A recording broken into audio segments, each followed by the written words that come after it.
My name is Karina Harney, Playboy's Playmate of the Year, 1992. And I'm Echo Johnson, Miss January, 1993. Welcome to the Bunny Chronicles. Let's go.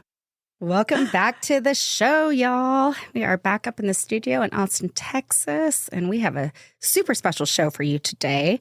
We're going to do a segue into the other publications that Playboy produced and created, which were known as the Newstand specials. I personally have, I think it's 6 or 7 covers. I have 10 covers in full, but whatever, 6 or 7 on the Newstand specials.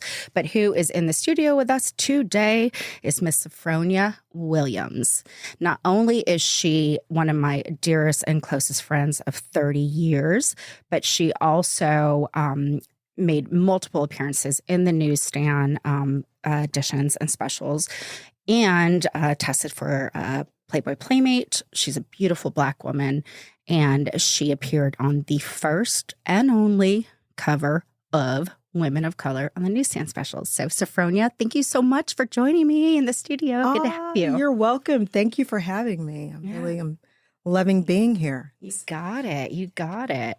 So let's segue into how it came to be that you had this opportunity and how exactly, or not how exactly, but the issues that you shot for. I know that you worked with David Macy and met a lot of the key players in the Chicago offices. So let's just start from the top. Yeah, well, I was a young babe in the woods many years ago in college, and I'll never forget this. You're in Austin, right? Yeah, University of Texas. And Hook 'em. Hook 'em horns. And one of my best friends had read, back when everybody read newspapers, there was no electronic media. Internet. Exactly. Oh. And she's like, hey, I just read, in the Statesman that they're doing a test shoot for Playboy on campus. And I was like, wow. And they're like, God, you should go. My best friend and a couple other people who had mentioned it to me. And I will vouch for this because this woman is stunning. You're so Go ahead. kind. You're so kind. Back then, I did not think so. So, crazy. that was, I was thrilled. I've always admired Hef. I've always, been enamored of the you magazine. Understood like the magnitude. Absolutely. Of what it was, yeah. Right. And, I was like, wow, why not? Why not take a shot? So I went to the casting call and I said, I'm here for the something like was it the Big 12? It was the Big 12, and it was the first ever Big 12 edition. So they were shooting. Which, you know what? I don't know that half of our audience will know what the Big 12 is. So right. It was a conference of certain colleges absolutely. That were in the like the SEC. Exactly. It's in athletics or football for football only. Yeah. So I said I'm here for the Southwest Conference. Or shooting, or I don't know. I don't know why I'm here. I don't know, but I'm here. I don't know a whole lot about sports. So they, the photographer and assistants kind of looked, and they're like, okay, well, the Big 12, yes, okay, sure, come on in, and they did the headshots, and it was all very, very tasteful, and it was it was very fast. So I'm thinking, wow, well, that was I was quick in and out. I'm like, oh, okay, maybe they didn't like me, but it was David Macy, who was the photographer. Shout out to David Macy. Yeah, we love David Macy. He was the photographer that did the test shoot. And he's like, thank you so much. But I remember him saying something like, we really wish you were a University of Texas student. This is for the girls of the Big 12. And I went, well, wait a minute. I do go to UT. I'm in graduate school here. He's like, oh, because you were a graduate student? They're like, well, no, I said the Southwest Conference. Oh, so they thought they thought Southwest, what used to be Southwest. Exactly. Yeah. I had no idea. It was south of Austin. There's a university. Well, no, actually the Big 12 used to be called the Southwest Conference. Oh, but they probably got it mixed up with Southwest University. Exactly. South or whatever it may have been. Whatever. They didn't know. You're like, I do go to UT. I was like, wait a minute. What's the disconnect? So I explained to them. They were like, oh, well, wonderful. Well, we'll be in touch. Or, it was just really nice. And David was just, he was so cool, so sweet. Consummate professional. Oh, so kind. And, we laughed, we joked. And, I felt so comfortable around him. That was the thing. I was like, it was just an awesome experience. It was a very comfortable, cool experience. I'm glad that you say that, Sophronia, because obviously, like the Playmates talk about like the production, it's one of the hardest things you've ever done, but just consummate professionals. So again, coming from somebody that is not a Playmate, but had direct interaction and shot for Playboy, and again, says the same thing, that it was completely professional on every level. Oh, absolutely. And I don't even think it was like maybe several hours later, I get a phone call. That's Back fast. pre-internet or not, well, pre kind of infancy. Internet was in its infancy, so email was in its infancy. So everybody had landlines back then. Yeah. So I don't even know if I had a cell phone. So Probably not. they called me and they said, you're in. And I was told I was picked out. It was myself and 2 other young ladies that were chosen out of about maybe 700 candidates. Dang, girl. That came to the casting call. But you know what? And you and I talked about this, that at the end of the day, that's how it worked when you were chosen, whether it was as a Playmate or you were testing or you're shooting for Newstand specials. It was a swift decision. Right. They knew immediately. So accolades to you. Thank you. Carry on. Thank you. So that's when the ride began. Yeah. So, I started working with David. I started working with Rick Moore. They would call me to come out for, to do some gigs for the Newstand specials. I remember I was in College Girl. So of course it was the Big 12. And then, I did College Girls. And then, so they enjoyed working with me so much that I was asked to fly to Chicago for a test shoot. Now, let me back up for a second, because your Newstand specials had already come out, and you did a signing, correct? We did. Oh, so yeah. Talk about that. Oh, yeah. There's so much. Deal. I'm going by memory here because it was so long ago. I know. So Big 12 came out in 96. Okay. And it was a huge success. First ever Girls of the Big 12. We did an autograph signing at Tower Records, now defunct Tower Records, that was on the drag. And in Austin, Texas. It was I want to say over 1,000 people. It was definitely maybe not 1,000, but it was like several hundred people. It was I believe it if it was the first issue of the Big 12 and it was here in Texas or Austin. Absolutely. Yeah. Let me put it this way. And for those people who are listening that may remember Tower Records and the drag, and remember how, because there's no longer Tower Records. No longer Tower Records. Right. And the place was packed, like arm to arm packed. That's awesome. With guys and women, wanting an autograph from myself and the 2 other young ladies from the University of Texas. Well, yeah, they're stoked. You're repping UT. Absolutely. Hello. And it was really cool when one of my professors walked in. And really, I was like, "Hey, how's it going?" And she was like, "Hi," and she was stoked for you too. Oh, I don't know about that, but she's saying you better show up at class, girl. Absolutely, she wanted to see what was going on. It was all good, and everyone, everyone was really excited about it. I did an interview with the Austin Chronicle, and my other professors are like, "Great, you looked awesome." There was no backlash. No one said anything negative because it's Playboy. Exactly. My family, my dad didn't say anything about it at all, but he wasn't upset, and he wasn't upset. I think most fathers kind of he just kind of, I was in my 20s. Now, if it was Hustler, it probably different reaction. 100%. So it was Playboy. He didn't say anything, Absolutely. Which means he was kind of like, okay, yeah, it's all good. And my mom said, "You look beautiful," and she's basically like, "Hey, it's Playboy." Absolutely. And like you said, it's not some other type of magazine. It's world class. I mean, Playboy's always been the creme de la creme. The creme de la creme. That's right. So we did that. That was fun. And then did the autograph signing, and then the radio. We were on a talk show in Austin. That was fun. And wait, did you do the show with Bob and we did. Bob and hello. Oh, it's so long ago. I know what you're talking about.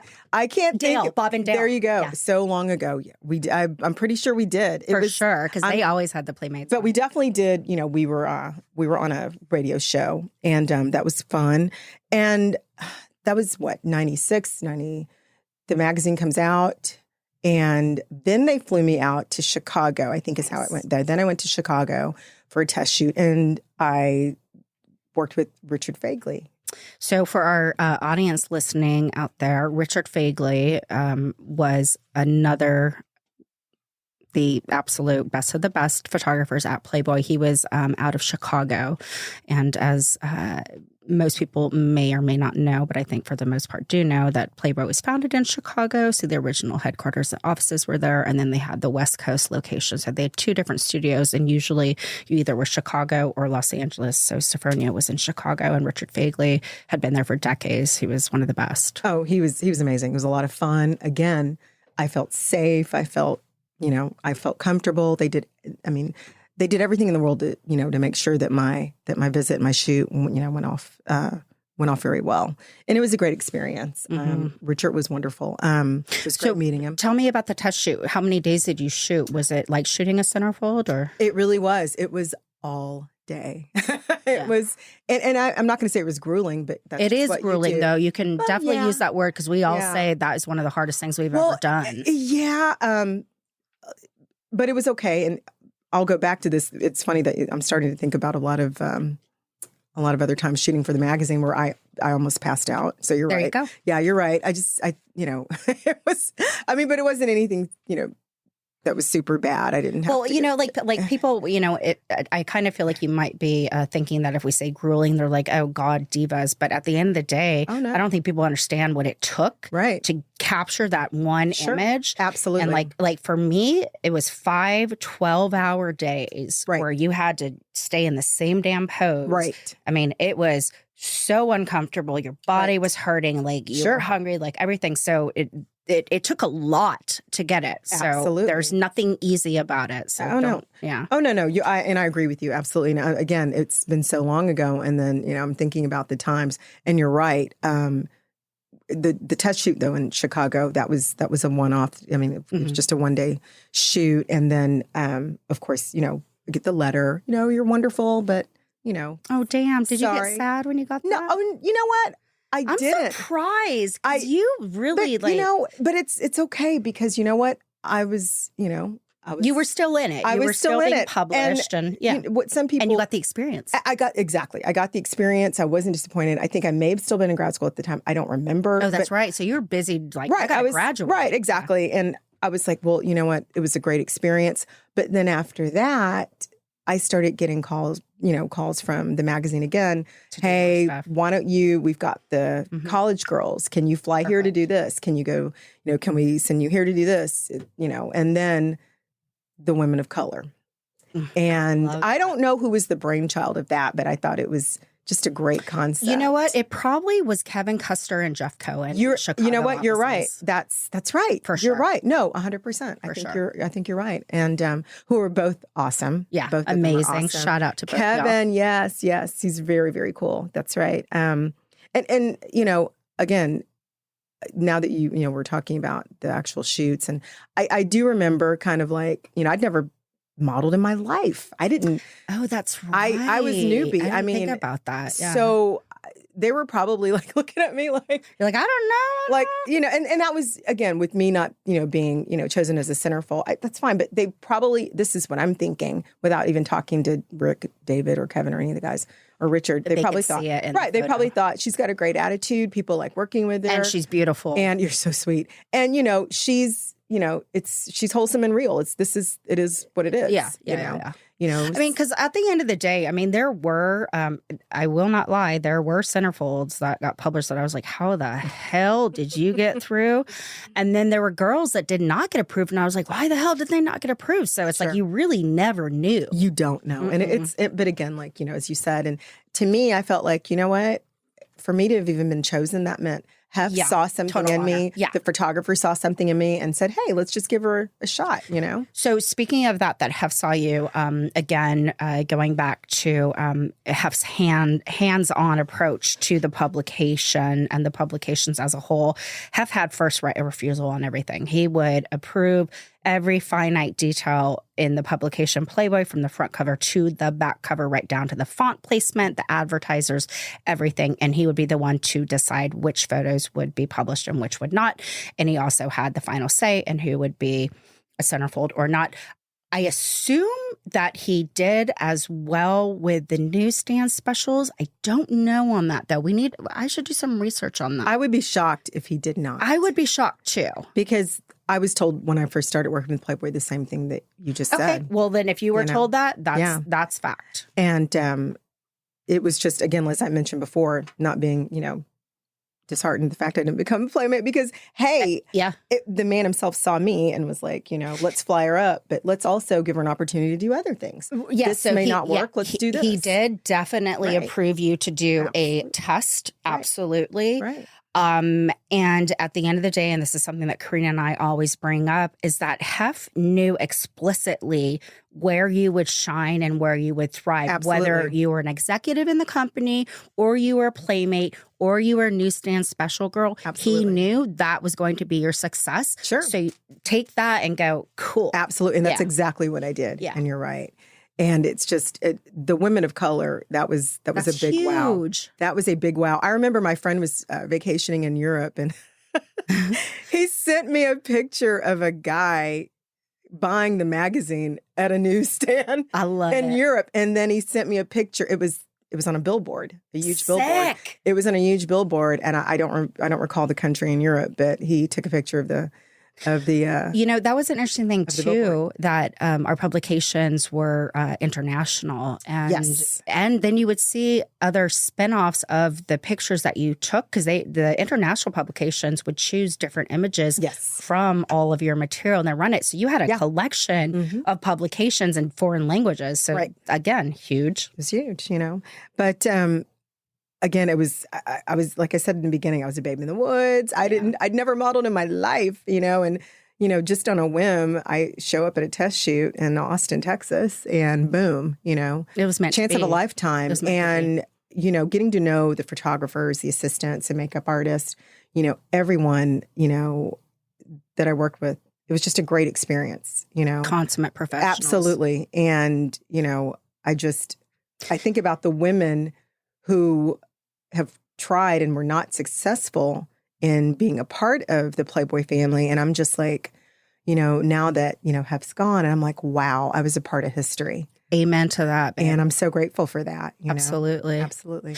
Now, you shared with me the first time that you met Renee Tennyson, and Renee Tennyson, Playmate of the Year, 90. I want to say it was either, I think it was 90 or 91. Well, I never met her. But you saw, Yes. Yeah, never and met you were her. like, wow, Right, because she was the exactly, yeah. first and only Playmate of the Year, a beautiful black woman, Gorgeous. and her twin, Yes. Rosie, Yeah, they're Rosie both and Renee beautiful. Tennyson. Mm-hmm. Yeah, I mean, they were supreme, and I'm sure when you saw that, you're like, ooh, yes. That, and you know what? It's, again, as we're, Yeah. going back in time, I'm thinking about that, and that was it. Stuck out to I you. did. I saw her in the magazine, and I was like, oh my, actually, my boyfriend at the time had the magazine. That's how I saw it. And I was like, oh my God, she is gorgeous. And, Stunning. she's a black woman, beautiful black woman, and she's in Playboy, So that was like, that would be really cool. And and all of a sudden, it's kind of crazy how the stars align. I was like, then, a couple years later, You're shooting for Playboy. exactly, I was like, oh my God, Did you know or see that issue? It was in 2000. I think it was 2007, and there was a collective of playmates that came back to reshoot Yes. their covers. I did. Renee was Yes. one of them. Mhm. So Renee was in the studio with us last season. We had Renee Tennyson, we had Brandy Roderick, Karina Harney, and myself. So the three playmates of the year.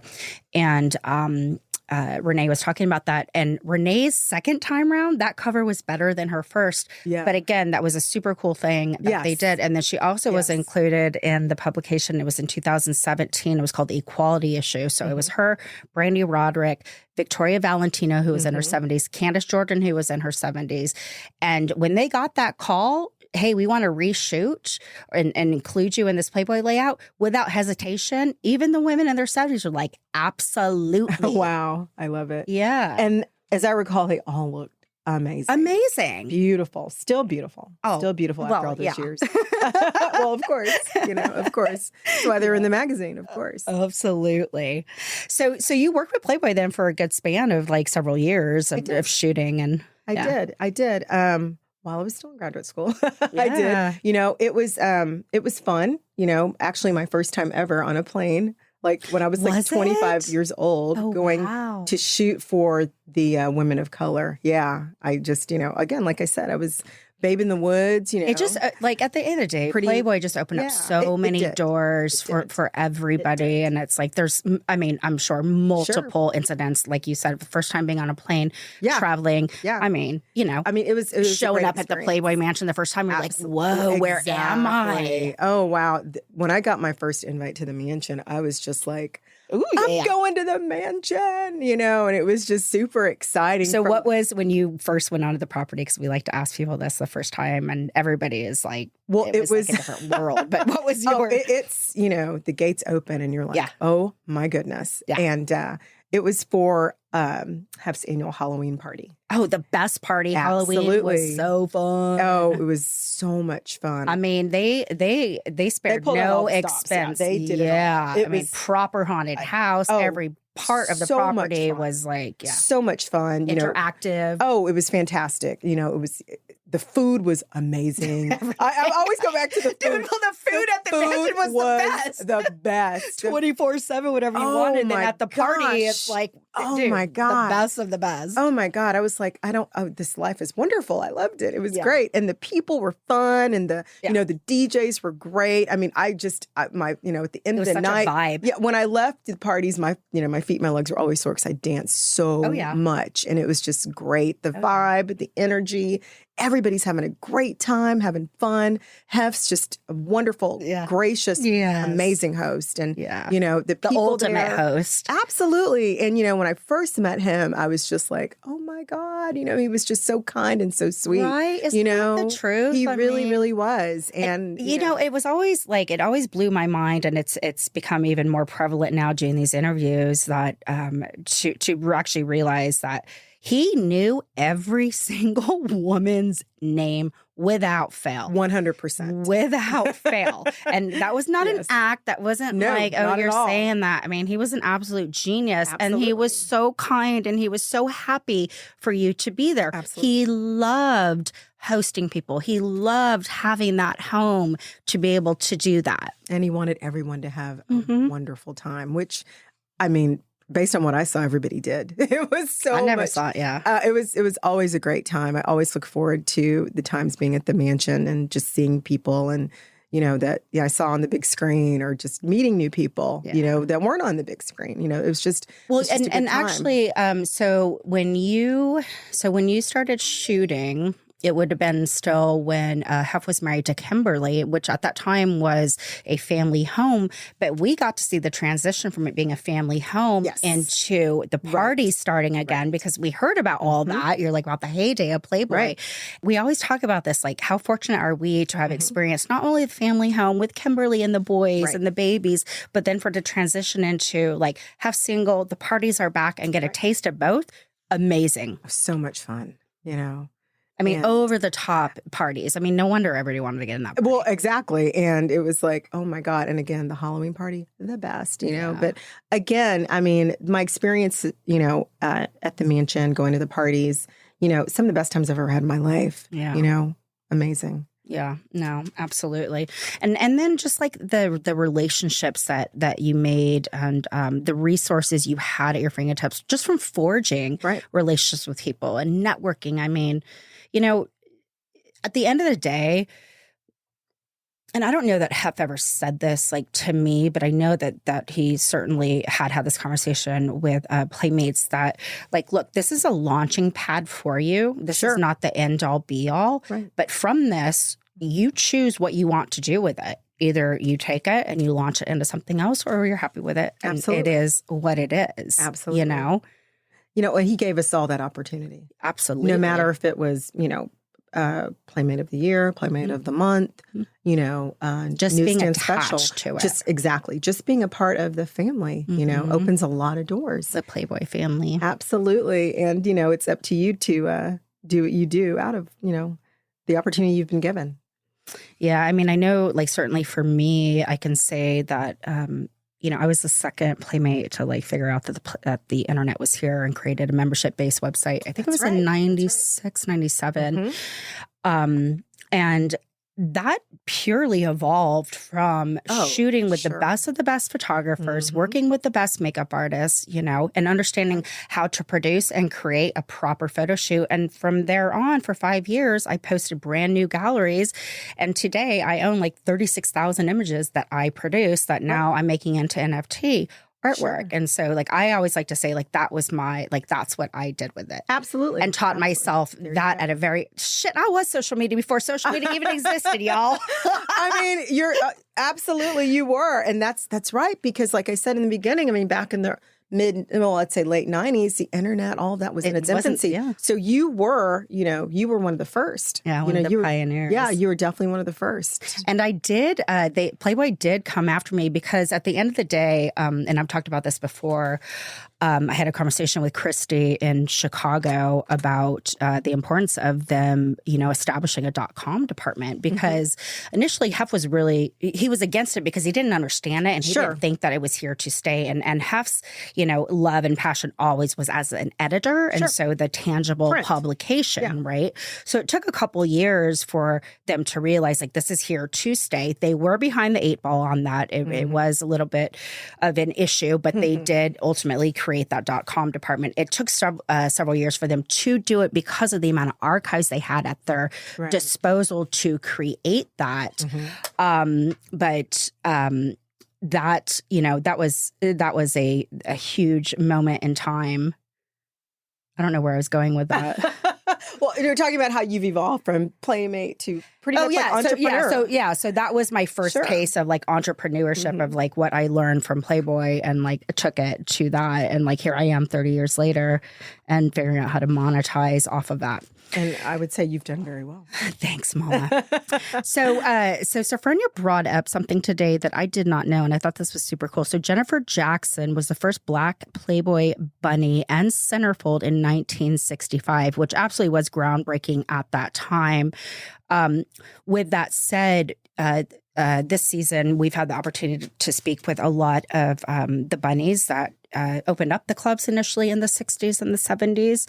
And the one thing that stood out most of all, that it ran the gamut of the women that were there. You know, there was no racism, I would say, against any woman. Like Hef wanted every type of woman to symbolize just a plethora of the beauty of women as a whole. So not surprising to me, but again, groundbreaking at that time.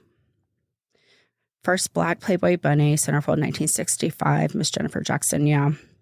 Are you pulling up some pictures? Yeah, she is. Yes. Yeah. And the fact that she was a bunny and that she was a centerfold. So there are a handful of women that were bunnies that went in to be centerfolds. Because I think a lot of people think that playmates are bunnies. And you always have to correct them on that the playmates were the centerfolds and the bunnies were the bunnies in the clubs. And each role was a coveted position. You know, absolutely. But to be able to be a bunny and also be a centerfold was huge. Oh my gosh, she's gorgeous. She's beautiful. So Jennifer Jackson was 18 years old when she walked in the Chicago headquarters of Playboy. She was in 1964. She was looking for secretarial work, but the folks at Playboy had something else in mind. She applied and right away they put me in a bunny costume. I hadn't dreamed about being a bunny. She was the youngest hire at the Playboy Club in Chicago. Chicago was the first club too. And it was the first time she ever worn 3-inch heels. I love it. She got more fan mail than any other bunny, along with some hate mail too, I'm sure. Almost immediately, a Playboy photographer began pestering her to bear it all for pages of Hugh Hefner's increasingly popular magazine, which in addition to racy pictures, boasted celebrity interviews and elegant prose by some of the nation's top writers. Oh, that's you have to send that to me. Love it. Yeah. I mean, that was super cool.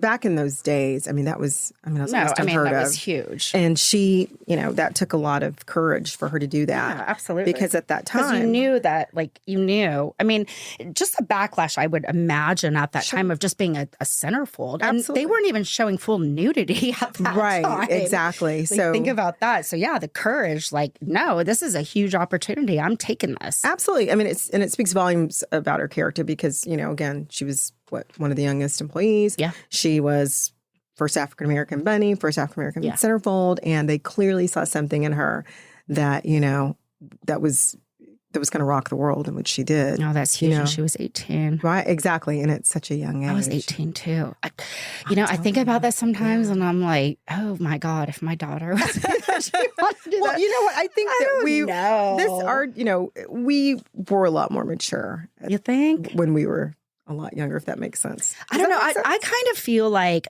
looking back on it now, like I would not change anything about it at all. Like how it came to be. Like I was discovered straight out of high school. I was moving to Austin from Santa Fe, New Mexico, moving down here to be a struggling college student. Right. And my whole life changed. Sure. And thank God. I can't imagine my life without it. Right. But I will say that I was definitely immature, and there was a big part of me that was not ready for the fame that came with that. I could see that. Yeah. And Playboy didn't really explain everything that was going to occur. It's like all of a sudden I was at the mansion and I was shooting my, centerfold, and, the other playmates are asking me what month I'm going to be. And they're like, well, that's my month. And I'm like, I don't know. I'm just here. I'm just shooting. Oh my gosh. And I think it was probably just only a year into me, right into my layout coming out. Mm-hmm. And I had a bad attitude. I had a bad attitude when I was signing autographs and whatnot. And I didn't work for 2 years. And they said, you better adjust your attitude because you don't understand what you have right here in front of you. And I didn't work for 2 years. And it was after I was with Michael, my first really prevalent relationship of a long period of time, and one of the most savvy businessmen I've ever known. And he taught me everything about business. He was the one that really pushed me. You need to get back on track with them. And then once I got back in, then I started working. Good looking out, Michael. Yeah, For sure. Michael. For sure. Started working nonstop. But I always reflect on that and look back and go, yeah, I was not prepared for that. And I had told Playmate Promotions, I wish y'all would have had a department where either older playmates could sit down with the real young ones. Because I was 18. That's a great idea. I was 2 months out of high school, just to kind of give you an idea of what is about to happen. Well, to, help you along the journey. Yeah. And that makes a lot of sense. It's almost like a 101, Playboy 101 type class or course. Playboy 101. Right. The new young ladies could, experience so they can, figure out how to navigate through that crazy world. Ride. It is. It's a wild ride. And, just like you said, you're 18 and I'm like, God, I was 24, 25. I'd never been on a plane. Yeah. I mean, my God, I'm from Austin. I've always been in Austin. I never left Austin. And here I am being whisked off, by myself, on a plane to, shoot for, Playboy magazine. And at the time, you have an idea. You're like, okay, this is a big deal. Right. But you don't really understand. I didn't. I did not. Gravity of what you're stepping in. You're stepping into history. You are a part of history. Absolutely. And it wasn't until my mid-20s that I really understood that. And I was at the mansion all the time, staying there. And and my favorite thing to do was go into the library and go through the hardbound leather books from the first issue to whatever issue had come out of that month. And then I really started going, holy shit, I'm a part of this. Absolutely. This is profound. Yeah. I mean, again, I think about the girls or the women and the young girls that, have their lifelong dreams. I've known some who they spent thousands of dollars on, on photos, modeling gigs to get their photos done and sent to. Who do I send my photos to? How do I get into Playboy? And I'm like, you're like, I don't know. I just was discovered. I know. I was like, I didn't send in anything. I don't know how this works. I said, I'm sorry. I went to a casting call and, I thought it was something that it wasn't, and it turned out it was. And, here I am on the cover of, a couple of magazines and in the, going to the mansion. And that's ultimately how it should be, Right. I mean, definitely there were, I always like to ask the playmates, did you submit or were you discovered? And it's about 50-50, right. And I'm always like, gosh, that's just, either way, if you submitted or you were discovered and you were approved, it was hell yeah.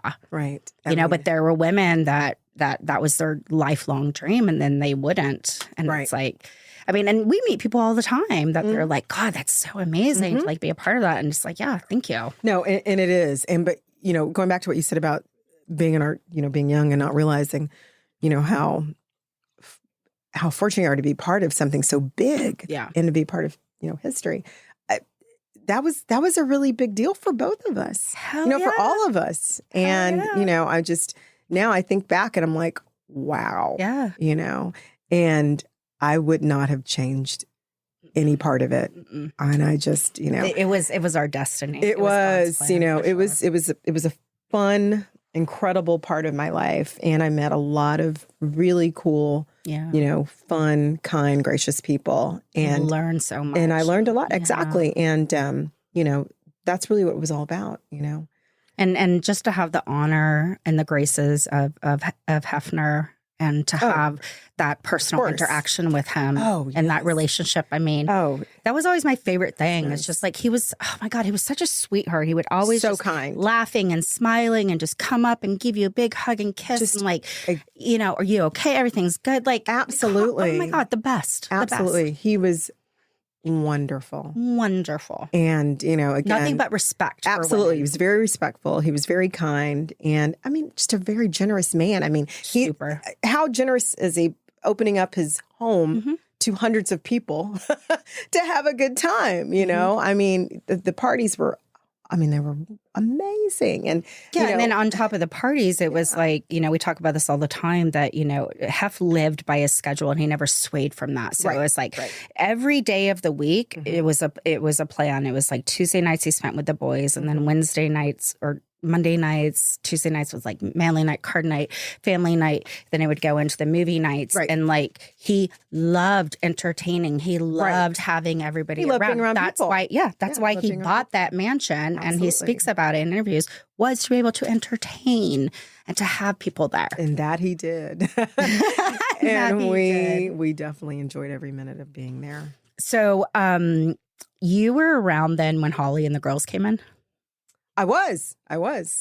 Did you ever have any encounters with? I did, I actually met Holly. I mean, she actually came up to me and she was super sweet. And she always was sweet. She was super She kind. Always loved Hef so much. That's why it's so baffling that she spends this bizarre narrative now about how exposed and trapped she was. I just, well, I mean, it was a brief encounter before I left. And, she approached me and she said, I just wanted to let you know that everyone, here at the mansion, loves you. They love you. And and she was like, you're always so sweet. You're always so kind to like the staff and, the security and to us and to Hef. And we just really enjoy having you here at the mansion. And I was like, thank you so much. I think you're awesome. And, it's just, she's very pleasant, and that felt really good, to hear her say that, because, again, with things that are being said and it just doesn't make sense. It's like 1 + 1 doesn't equal 2. It equals 4. And it's like, what the hell? Like, this is so bizarre. It makes no sense. And I get it. And everyone has a narrative. And,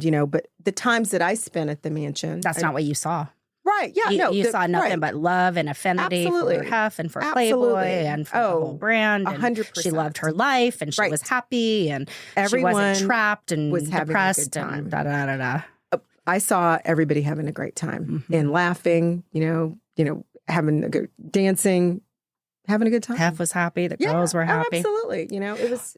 At the end of the day, it's interesting because Holly's the only one that's like spinning this narrative. Like Kendra swiftly denies it and has even gone so far to say my gosh. Firecracker. And I quote, so cute. I think it was when Holly published her book. And, Holly's book was the same narrative as what has been spun with The Dark Secrets of Playboy. And Kendra said, and I quote, well, you didn't look like you were trapped when that DICK was up your ass. Oh, my God. That's and she straight up put that out that is in so the press. her. And I was like, oh, shit. That is so her. But Kendra has never, ever once been on that bandwagon, has nothing but positive things to say. Right. Bridget as well. I mean, Bridget and Holly have a podcast, and Bridget has consummately been like nothing but great times and how grateful she was for the experience. So whatever. Yeah. It is what it is. And it really is. That's really why we're doing this podcast is not to speak about Holly or anything, but to share with the world the history of who Hugh Hefner is as a man, as a human being, as an icon, as a pioneer, what he did for society and culture as a whole.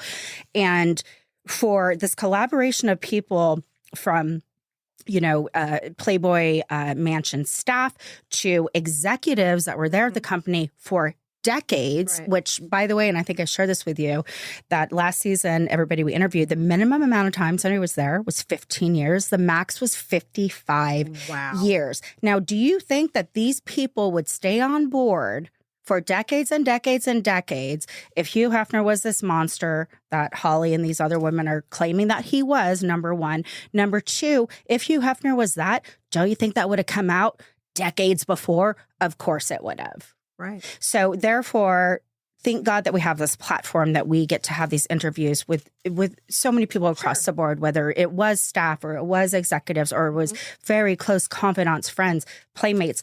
How could it be that we're all saying the same thing, Right. yet we're lying? It just doesn't make sense. No, I agree with you. And I mean, I have to say, we weren't at the mansion all day, every day. But in we were Hef's there existence, but we were enough. exactly Yeah. right, exactly. So we were there enough to know, because I will never discount what anyone has to say about their experiences or what they may say have happened, or I just don't know. I can't say, but what I can say is that there's someone who is no longer here who cannot speak for himself. That's the weirdest part. And that's that's the unfortunate part. But I can just speak for myself, just as you can speak for yourself. Just as everybody speaks for themselves and has the general we've collective experience, exactly. an incredible experience. Right, an incredible time, whether it be at the mansion, at the, in their Working for the studios or company. working for the company, working with the photographers, being around the staff, being around Hef, being around. And personally, we never experienced anything like Absolutely what these not. select God, no. few women are saying. Let me put it this way. So so even though I was in grad school and I was in, my mid-20s at the time, my parents still had a lot to say about what I did and what I could not do. Believe it or not, I was a good girl. And so, if my parents thought for 1 second that I was going someplace where they thought would have was been hard unsafe, no. I wouldn't have gone. Yeah, I wouldn't have had any part of it. absolutely. And my parents are old school, and that's not Playboy that was something that was never thought of as bad. Yeah. And so actually, I love that you said that, because last week we had an interview with two butlers, with Bryant and Carlina. Carlina was the first female butler there, beautiful Black woman. Mm-hmm. And she shared the same thing about, so she grew up very religious background. Mm-hmm. She didn't even know what Playboy was. She never heard of the Playboy Mansion at I all. love that. And when she told, and she was really fearful to tell her father because her father was a pastor. Oh, when she I told can her imagine. father, he goes, "Honey, it's Playboy. You should be proud." And I was like, there you go. I was like, exactly. I love that. Well, because he understood. absolutely. Like this Sure. is this is an incredible human being that has Sure. done so much for this world. Like, whether or not you agree with how Sure. Hugh Hefner lived his life, he made a statement and That's right. he made progress across the board. Well, he changed the world. He changed and how the world. and how we look at Mhm. sex. Mhm. And From an objective point of view. It Absolutely. wasn't dirty and it should not be shamed, and it was the absolutely. beauty in it. And then the journalism aspect of the magazine. I mean, just everything about it, Everything about the magazine's first class and always has been. which is unfortunate what the new Playboy has done with it or whatever. That's a I whole other topic. I don't even want to get into We don't even that. get into that. Yeah. With the men on the cover and the funny suits. Whatever. Whoa. That makes no sense. Oh. Who's your demographic? Oh my goodness. So, all right. So we like to end the show with 2 questions. Do you have anything that you want to add, by the way?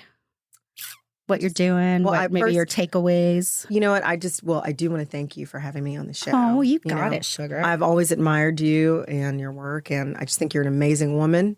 Thanks. I've always thought that. She's not saying that because she's my friend. She actually loves me. I do love you. You're an amazing woman, and I'm so proud of you. Thank and I'm you, Sophronia. so proud to still be a part of your life, And just you so are grateful. as well. I mean, I've always looked up to you. Oh, I You're love brilliant it. and you're Thank you. amazing and Thank you're you. real and you're authentic and you don't hold any punches. Like, Absolutely this is who you not. are. So I'm super stoked that we were able to do this as well Yeah. and bring a whole other component to it of the Newstand Oh, no, specials. of course. And, again, to say that I am so grateful and honored to have been a part of the Playboy family. Yeah. Amen to that. Amen. because there's not another family out there like that.